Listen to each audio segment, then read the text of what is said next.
Après, si on les enfin, en fait, ce qu'elle disait, c'est qu'il est très corsé. Donc en fait, on peut donner des petits coups, c'est pas très grave. Vas-y, on essaie les 3. Et bien là, en plus, on peut mettre les 2 mains. C'est pas mal. Et attends, vas-y, mets tes pieds pour voir. Vas-y. Vas-y, attends. Hop, et tu sais, genre en plus, on s'étire comme ça. Ah non, je veux le prendre dans le minou. Dans le milieu. Bienvenue à la 3e partie de la coupe de bois en non-mixité. Belle écoute!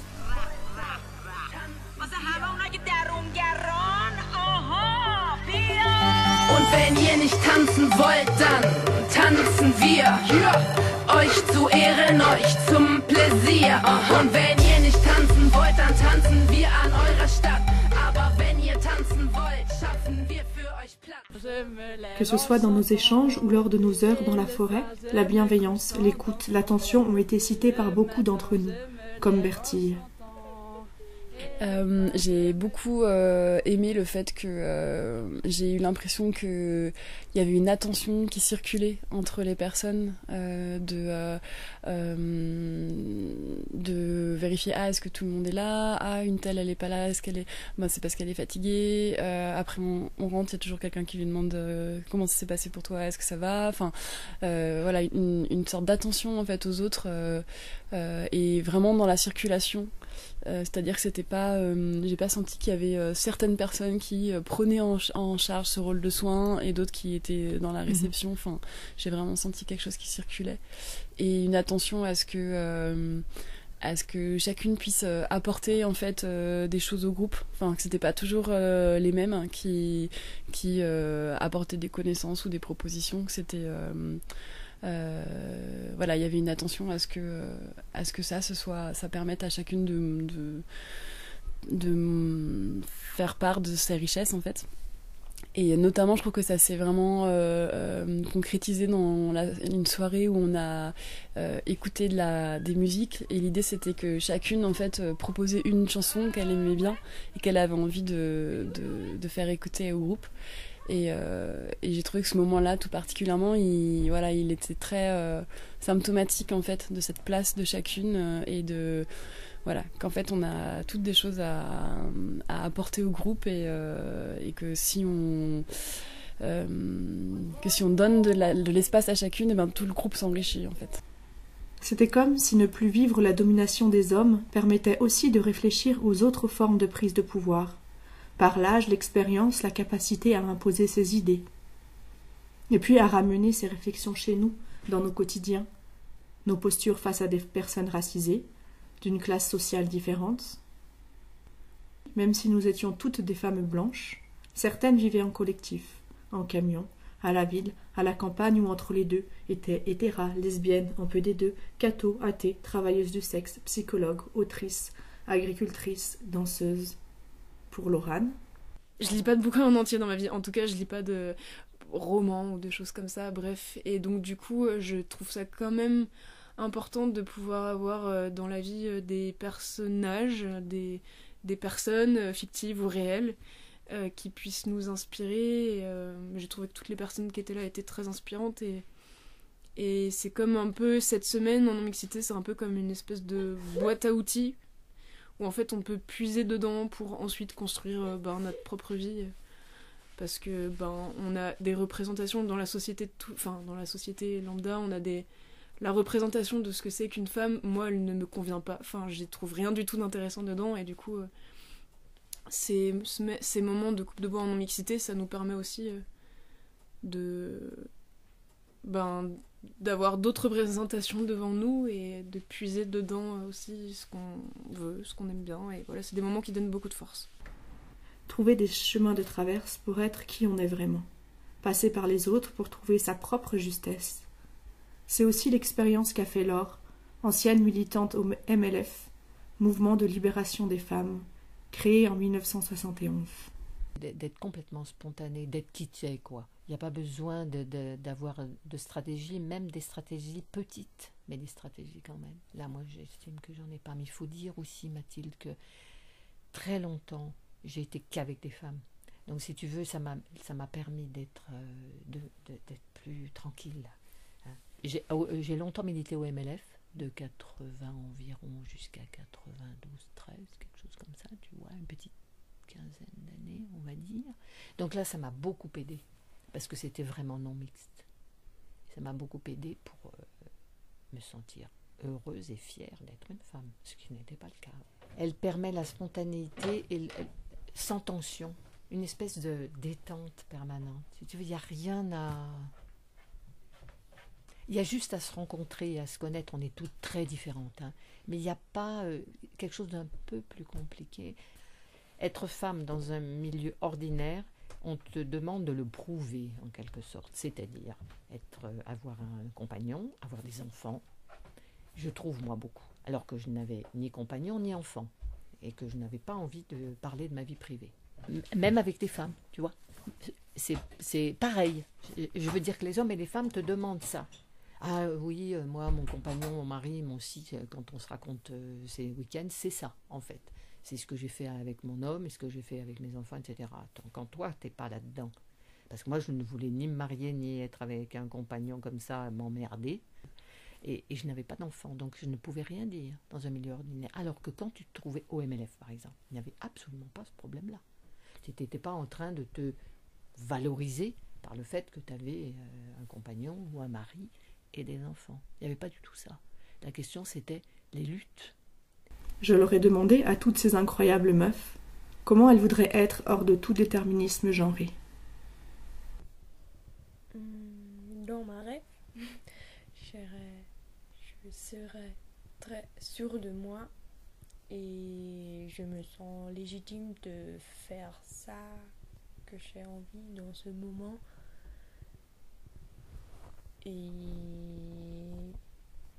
qu'est-ce que je remarque, que je m'excuse tout le temps pour tout que je fais. Et parfois j'ai l'impression que je m'excuse un peu de vivre, être vivant. Donc je me pose la question pourquoi, et je crois que c'est parce que je suis socialisée comme femme. Être une personne plus affirmée, assurée, à penser et à parler. Et voilà, fréquenter ce type de milieu non mixte, féministe, me permet, je crois, un peu plus chaque jour de progresser vers cette personne que j'aimerais être. Je pense que je serais... Je me vois un peu comme une espèce... Je pense que je kifferais être une espèce d'aventurière solitaire, un brin opportuniste, mais pleine d'amour et passionnée par toutes les possibilités qu'offre la vie et le monde, toutes les connaissances à faire, toutes les choses à expérimenter. Ça m'intrigue beaucoup. Mais aussi, ceci dit, je me vois pas, en tant que ce qu'il y a aussi en face de moi. Je pense que même si j'étais cette personne dans le monde, aujourd'hui tel qu'il est, je serais pas plus heureuse que ça. Je trouve que... c'est pas la seule condition qui me rendrait heureuse. Du coup, il faudrait que le monde aussi en face, il change. Moi, je dirais que c'est pas forcément des actions particulières que je ferais en plus ou en moins, mais j'ai l'impression que c'est juste que je me sentirais plus sereine et plus légitime à faire tous les trucs que j'entreprends actuellement, quoi. Se reconnaître femme n'a pas pour but d'exalter sa féminité ou tenter d'atteindre individuellement en nirvana une ataraxie qui n'est souvent que tour d'ivoire. C'est plutôt agir collectivement contre une société patriarcale, classiste, sexiste et raciste où il faut être riche, homme, hétérosexuel, blanc. Sinon, tu l'as quand même bien cherché. Nous qui sommes sans passé, les femmes, nous qui n'avons pas d'histoire. Depuis la nuit des temps, les femmes, nous sommes le continent noir. Levons nos femmes esclaves et brisons nos entraves. Debout. Beaucoup d'amis mecs réagissent mal à cette idée, se retrouver entre meufs. Parfois j'essaye de leur expliquer et parfois je me contente de les écouter en parler entre eux. Ils ont l'air d'être tellement au courant. Les uns, les dominants, sont ceux qui ont le droit de fermer leurs portes à qui ils veulent, de rester entre eux, mais qui exige de pénétrer partout et de s'y sentir à l'aise. Les uns ont été élevés depuis leur naissance dans une croyance que rien d'humain ne leur est étranger et ne doit leur être étranger. Christine Delphi, classée, dominée. Et puis merde. Au bout d'un moment, faut nous foutre la paix. On fait des trucs inclusifs tous les jours de l'année et y a jamais personne. Et là, on veut juste être peinards entre nous et vous venez tous nous faire chier. À travers les entretiens se dégage ce que permet la non-mixité. Un espace où échanger, apprendre des trucs chouettes, restaurer une solidarité mise à mal par la proximité entre femmes et hommes dans la société.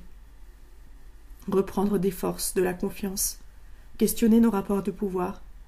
Pour chacune, ce fut différent, mais toutes nous avons senti qu'on n'avait pas eu besoin d'être super forte pour exister ici et être impliquée, mais qu'on a pu apprendre à l'être forte ensemble, et ça, c'était super chouette. Pour finir et pour le plaisir, un extrait du fantastique « Le monde est comme deux chevaux », un texte de Christiane Rochefort. La route de Montréal. C'est sur la route du Maine vers Montréal. Elle regarde vers l'est et soudain elle voit un grand nuage sombre à l'horizon, noir en vérité, qui s'avance à une vitesse énorme. Une tornade, un typhon? Non. Le temps de parvenir à ranger l'auto, ils sont déjà au-dessus de sa tête. Ils occupent le ciel entier, un front immense sur des kilomètres, de grands oiseaux en formation, triangles ouverts de petites unités, et ils n'arrêtent pas de passer à grands battements lents. Les outardes arrivent. Le lac Champlain n'est plus très loin. Elles arriveront, ô Dieu, mais pourvu qu'elles arrivent. Elle, en bas, au bord de la route, petit ver sans foi, est en train de prier, elle ne sait même pas qui. Peu à peu, le front se fait plus clairsemé, les battements plus lents, plus lourds, les triangles sont imprécis. Voici les fatiguées, et ses larmes débordent. Non, elle n'a pas le pleur facile. Et d'ailleurs, elle ne pleure pas. On pleure par elle. Elle est traversée. Il fait gris et froid, le ciel est bas. Mais oh mon Dieu, bientôt ils seront tous passés.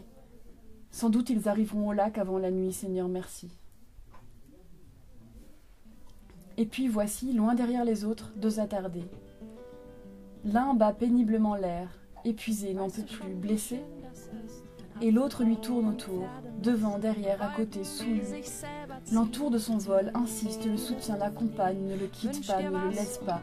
Oh, pourvu, et elle en bas ruisselle, tout contrôle perdu, larme irrépressible que personne ne lui a demandé. Elle qui n'a pas d'autre rôle dans la merveille que pleurer notre absence de l'univers, que jouir à grands sanglots de ce qui reste, pour un instant traversé par la vie, n'être plus séparés. C'était Mathilde avec la participation de Cléa, Irène, Laure, Bertille, Laurane, Nino, Judith. Les musiques ont été choisies suite à la soirée Music in the Dark. Merci à toutes et à bientôt.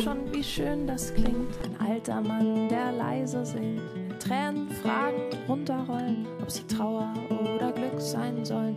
Dunkelheit, die ganz bestimmt verschwindet, wenn ein Tag beginnt. Das alles wünsche ich dir und mir, dass ich dich nie verliere. Deshalb brauche ich meine Arme, dich zu tragen, meine Augen, dich zu sehen, meine Stimme dir zu sagen, dass ein Wunder mir geschehen und mein Herz dir zu schlagen, meinen Weg mit dir zu gehen, meine Stimme dir zu sagen.